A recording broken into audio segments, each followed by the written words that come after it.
BCB সিদ্ধান্ত নিয়েছেন, উনি রিমুভ করেছেন এবং এনএসসি রিমুভ করেছেন, ন্যাশনাল স্পোর্টস কাউন্সিল। সেটাকে চ্যালেঞ্জ করে জানাব ফারুক আহমেদ পিটিশনার হয়ে উনি একটা রিট পিটিশন দাখিল করেন। এনএসসির যে চিঠিটা সেটাকে ইমপিউন করেছেন এবং বোর্ড যে সিদ্ধান্তটা নিয়েছেন সেটাকে চ্যালেঞ্জ করেছেন।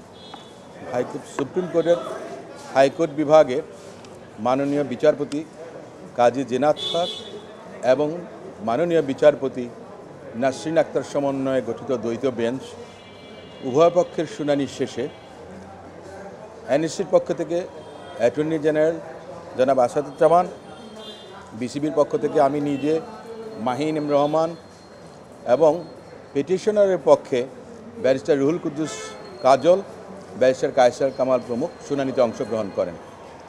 শুনানির শেষে মহামান্য আদালত ওনাদের রিট আবেদনটি খারিজ করার আউট অফ লিস্ট করেছেন ওনারা সন্তুষ্ট হননি, ওনারা কোনো সাবস্টেন্স পাননি এই মুহূর্তে, যার কারণে আইনের মধ্যেই আছে কিভাবে করা যায়। কারণ নিয়োগকর্তা তিনিই কিন্তু আপনার উইথড্র করতে পারেন।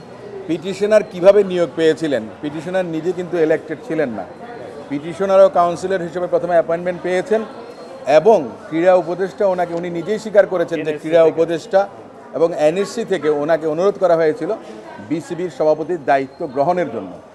সেখানে কিছু বিষয় আছে, ডিরেক্টর হয়েছেন এবং পরবর্তীতে তিনি সভাপতি হয়েছেন।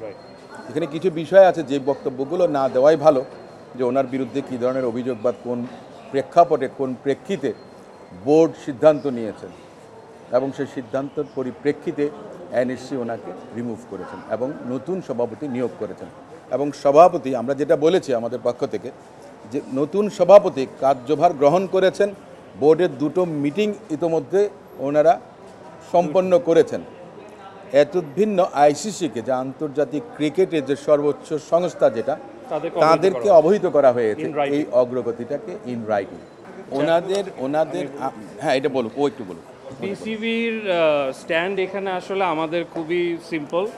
এখানে জাতীয় ক্রীড়া পরিষদের এটা এখতিয়ার, উনি আসলে জনক ফারুক আহমেদ সাহেবও জাতীয় ক্রীড়া পরিষদের নমিনেটেড ডাইরেক্টর ছিলেন এবং এখন যে নবনির্বাচিত প্রেসিডেন্ট হয়েছেন উনিও আসলে আমিনুল ইসলাম বুলবুল সাহেবও জাতীয় ক্রীড়া পরিষদেরই নমিনেটেড। এটা ওনাদের এখতিয়ার, এটা বিসিবি কনস্টিটিউশন অনুযায়ী ওনাদের এই আছে, এটা ওনাদের জন্য রিজার্ভ করা। তো ওনারা যেটা করেছে এটা ওনাদের প্রসেস অনুযায়ী করেছে। আমাদের পজিশন হলো আমরা বোর্ডে এটা অ্যাকসেপ্ট করে ওনাকে আবার এই বোর্ডের মধ্যে ইলেকশন হয়ে তাকে প্রেসিডেন্ট নির্বাচিত করা হয়েছে এবং পরবর্তীতে দুটো বোর্ড মিটিংও হয়েছে এবং বিভিন্ন কার্যক্রম গ্রহণ করা হয়েছে, আইসিসিকে অবহিত করা হয়েছে। সো বিসিবির পজিশন ইজ সিম্পল, যে এটা আমরা মনে করি যে এটা আইনসম্মত হয়েছে এবং এটা যেহেতু আমাদের বোর্ড অফ ডাইরেক্টরস এটাকে এন্ডোর্স করেছে, অ্যাকসেপ্ট করেছে এবং তাকে প্রেসিডেন্ট হিসেবে নির্বাচিত করেছে এবং তার অধীন অলরেডি আমাদের দুইটা বোর্ড মিটিংও হয়েছে। সো এটা হলো আমাদের বোর্ডের তরফ থেকে আমাদের পজিশন। ওনার আইনের আশ্রয়, ওনার কিন্তু অল্টারনেটিভ একটা ফোরাম আছে, আইনেই আছে, আপনার ডিসপিউট রিমুভাল যে কোনো কিছু হোক না কেন, এগ্রিভড তিনি আপনার আপিল দায়ের করবেন, সেটার জন্য ওনার এই ফোরামটা প্রিম্যাচুয়ার এখানে আসা। উনি সেটা এক্সস্ট না করে উনি সরাসরি হাইকোর্ট বিভাগে আদালত তো সেজন্য হস্তক্ষেপ করেনি। আদালত, high court division didn't enter into the merit of the case, they go by laws and rules and they adjudicated on the basis of the constitution of the BCB and the power conferred to NSC.